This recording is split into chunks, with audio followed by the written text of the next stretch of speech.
नमस्कार मित्रांनो, मी गणेश मानकर. इन्फिनिटी अकॅडमीच्या या व्हिडिओमध्ये तुम्हा सर्वांचे स्वागत आहे. रेल्वे भरतीची नवीन जाहिरात आलेली आहे. असिस्टंट लोको पायलट या पदासाठीची जाहिरात आलेली आहे. 9000 पेक्षा जास्त पदं असणार आहेत. संपूर्ण माहिती तुम्हाला आजच्या या व्हिडिओच्या माध्यमातून जाणून घेण्यास मिळेल. व्हिडिओ तुम्ही शेवटपर्यंत पूर्ण बघितला पाहिजे. बघा, government of India, ministry of railway recruitment board म्हणजे RRB कडून आलेली ही जाहिरात आपल्याला इथं बघायला मिळते. जाहिरात क्रमांक 1 2025 ची म्हणजे 2025 वर्षासाठीची ही पहिली जाहिरात जी आहे तर ती असणार आहे. बघा, महत्त्वाच्या तारखा त्यांनी दिलेल्या आहेत. पहिले याची एम्प्लॉयमेंट न्यूज कधी आलेली होती तर ती 29/3/2025 ला आलेली होती. ऑनलाईन ऍप्लिकेशन स्टार्ट झालेले आहेत 12 एप्रिल पासून आणि हे ऍप्लिकेशन चालणार आहेत 11 मे पर्यंत. तर एवढा 1 महिन्याचा जो कालावधी आहे तर तो अप्लाय करण्यासाठी दिलेला आहे. ज्यांना फॉर्म भरायचा असेल त्यांनी हा व्हिडिओ शेवटपर्यंत पूर्ण बघा आणि नंतर तुमचा फॉर्म भरण्याचा डिसिजन घ्यावा. आता इथं त्यांनी जे आहे तर ते गाईडलाईन्स दिलेले आहेत आणि ही परीक्षा मराठीमध्ये देखील होणार आहे. हे फार महत्त्वाची गोष्ट आहे. म्हणून महाराष्ट्रातील उमेदवार याच्यासाठी फॉर्म भरू शकतात. याचे जे 2 स्टेप असतात CBT 1 आणि CBT 2 हे मराठीमध्ये देखील होणार आहे. जाहिरातीमध्ये देखील त्यांनी म्हटलेले बघा, वेगवेगळ्या भाषेत होतील, 13 वेगवेगळ्या भाषेत होतील. त्याच्यापैकी आपली मराठी ही भाषा देखील इथं उपलब्ध असणार आहे आणि तुम्ही त्या भाषा निवडून ती परीक्षा जी आहे तर ते देऊ शकता. पुढे जाण्याआधी तुम्हाला सांगू इच्छितो की रेल्वे भरतीसाठी आपली ही बॅच आहे, रविकांत वर्मा सरांची बॅच आहे, रेकॉर्डेड बॅच आहे. अधिक माहितीसाठी तुम्ही या दिलेल्या नंबरला कॉल करू शकतात. तसेच अशाच माहितीपूर्ण व्हिडिओसाठी तुम्ही आपल्या इन्फिनिटी अकॅडमीच्या चॅनलला देखील तुम्ही सबस्क्राईब करून ठेवा. आता याच्यासाठी पात्रता काय लागते नेमकी ते फार महत्त्वाचं आहे. जवळपास 9970 जागांसाठी वॅकन्सी आलेली मित्रांनो. किती? 9970 रिक्त जागा आहेत. यांच्यासाठी वॅकन्सी जी आहे तर ती आलेली आहे. हे 9970 जागांसाठी तुम्हाला अप्लाय करायचं असेल तर पात्रता काय लागते बघा. 10वी+ ITI या 10वी+ डिप्लोमा असेल, हे और आहेत एकमेकांना. एखादा उमेदवाराचा 10वी अधिक ITI झाला असेल तो फॉर्म भरू शकतो. 10वी+ डिप्लोमा झाला असेल तो फॉर्म भरू शकतो. हे शॉर्ट मध्ये दिलेले आहे. पण हे जर आपण नोटिफिकेशन मध्ये पाहिलं तर अत्यंत व्यवस्थित पद्धतीने त्यांनी दिलेलं आहे. बघा, की मॅट्रिक्युलेशन म्हणजे काय की 10वी+ काय म्हटलेलं ITI फ्रॉम NCVT किंवा SCVT. त्याच्यामध्ये वेगवेगळे ट्रेड त्यांनी दिलेले आहेत. कोणते कोणते ट्रेड बघा, फिटर, इलेक्ट्रिशियन, इन्स्ट्रुमेंट मेकॅनिक. त्याच्यानंतर हे वेगवेगळे ट्रेड आहेत. तुम्ही एकदा व्हिडिओ पॉज करून हे सगळे ट्रेड बघू शकतात. बघा, पहिला क्रायटेरिया काय आहे, 10वी+ ITI. दुसरा क्रायटेरिया काय सांगितलेला आहे की 10वी पाहिजे प्लस त्याने अप्रेंटिस केली पाहिजे या संबंधित ट्रेडमध्ये. ह्या ज्या ट्रेड आपण इथं दाखवलेले आहेत या ट्रेडमध्ये त्याचं जे आहे तर ते अप्रेंटिस झाली पाहिजे, तर तो या पदासाठी फॉर्म भरू शकतो. पुढचं काय आहे की 10वी आहे प्लस त्यांचा 3 वर्षाचा डिप्लोमा असेल. डिप्लोमा कशामध्ये पाहिजे मात्र, मेकॅनिकल, इलेक्ट्रिकल, इलेक्ट्रॉनिक्स, ऑटोमोबाईल या क्षेत्रामध्ये जे आहे तर ते त्याचा डिप्लोमा असेल तर तो फॉर्म भरू शकतो. आता काय उमेदवार म्हणतील की सर आम्ही 12वी नंतर इंजिनिअरिंग केले की तुम्ही फॉर्म भरू शकतात का? हो, भरू शकता. इथं म्हटले बघा, डिग्री इन द इंजिनिअरिंग हे अलाउड आहे. डिग्री असेल इंजिनिअरिंगची तरी तुम्ही फॉर्म जे आहे तर ते इथं भरू शकतात. त्यांनी तिथं म्हटलेलं आहे. वयोमर्यादा असणार आहे 18 ते 30 वर्ष. त्याच्यामध्ये SC ST उमेदवारांसाठी 5 वर्ष वयाची सूट असणार आहे आणि OBC नॉन क्रिमिनल उमेदवारांसाठी 3 वर्ष वयाची जी आहे तर ती सूट इथं असणार आहे. वेतन जर पाहिलं तर याचं वेतन L2 लेवलचं आहे आणि याला 19,900 एवढं बेसिक सॅलरी असते आणि याच्यासाठी मेडिकल स्टँडर्ड A1 लेवलचं आहे. म्हणजे A1 लेवल आपण म्हणतो नाही का, A1 लेवलचं आपल्याला वस्तू पाहिजे.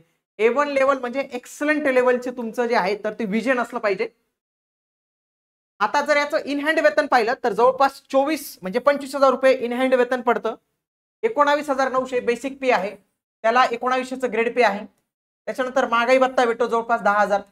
House rate allowance 1,000, transport allowance 828 रुपये, नाईट ड्युटी अलाउन्स 387 रुपये, रनिंग अलाउन्सेस आहे 6,050, ग्रॉस पे असतं 26,750, परंतु डिडक्शन होतं 1,848 रुपयांचं आणि तुमच्या आता जवळपास 24,904 रुपये जे आहे तर ते इन हँड सॅलरी इथं तुम्हाला मिळत असते. परीक्षा शुल्क पाहिलं तर इथं काय म्हटलेले, परीक्षा शुल्क हे 500 रुपये असतं. त्याच्यापैकी 400 रुपये आपले डिपॉझिट असतं. जर तुम्ही परीक्षेला गेले CBT 1च्या तर तुम्हाला 400 रुपये परत भेटतात आणि 100 रुपये हे परीक्षा शुल्क असतं. जे उमेदवार SC ST, ex serviceman, female असतील, ट्रान्सजेंडर असतील, मायनॉरिटीज असतील, इकॉनॉमिकली बॅकवर्ड क्लास असेल, तर या सर्वांसाठी परीक्षा शुल्क हे 250 रुपये असतं आणि 250 त्यांना परत भेटतं जर ते परीक्षेला गेले तर. आलं लक्षात तुम्हाला? पुढे यांची निवड प्रक्रिया नेमकी कशी असते बघा. यांच्या निवड प्रक्रियेमध्ये सगळ्यात पहिला जो टप्पा असतो ना तो असतो CBT 1. CBT म्हणजे काय? Computer based test. तुमची ऑनलाईन टेस्ट होत असते. याला तुम्ही एक पूर्व परीक्षा म्हणू शकतात. ही तुमची एक पूर्व परीक्षा असते. त्याच्यानंतर ही CBT नंबर 2 याला तुम्ही थोडं मुख्य परीक्षा म्हणू शकतात. त्याच्यानंतर होत असते तुमची संगणक आधारित अभियोग्यता चाचणी, कम्प्युटर बेस्ड ऍप्टिट्यूड टेस्ट. हे थोडं इंटरव्ह्यू टाईप वगैरे असतं. आणि त्याच्यानंतर कागदपत्र पडताळणी आणि सगळ्यात मेन म्हणजे मेडिकल टेस्ट. आणि मेडिकल टेस्ट मध्ये खूप सारे उमेदवार उडतात कारण की ही पोस्ट फार महत्वाची असते.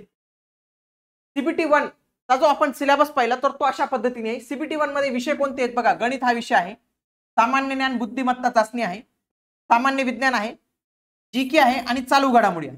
बघा गणितावर 20 प्रश्न असतात, बुद्धिमत्तेवर 25 प्रश्न असतात, विज्ञानावर 20 प्रश्न असतात आणि याच्यावर जवळपास 10 प्रश्न असतात. असे 75 प्रश्न 75 गुणांसाठी.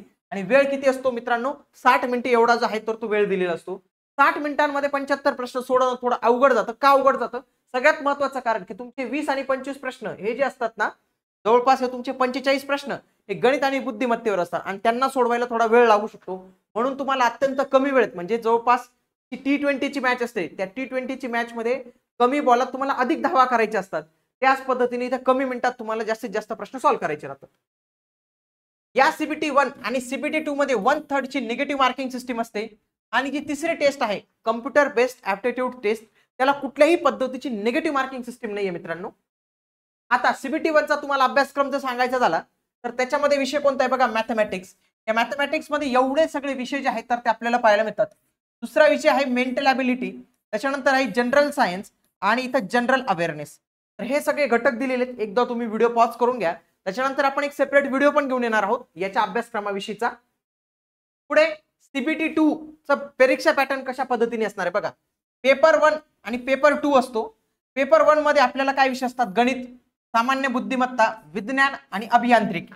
याच्यामध्ये 100 प्रश्न असतात 100 गुणांसाठी आणि याला 90 मिनिटे वेळ एवढा दिला जातो. त्याच्यानंतर पेपर 2 जो असतो तर तो आपल्या संबंधित ट्रेड संदर्भातला असतो. म्हणजे कोणी फिटरचा असेल, कोणी इलेक्ट्रिशियनचा असेल तर त्याला त्या विभागाशी संबंधितच प्रश्न इथं बघायला मिळतात.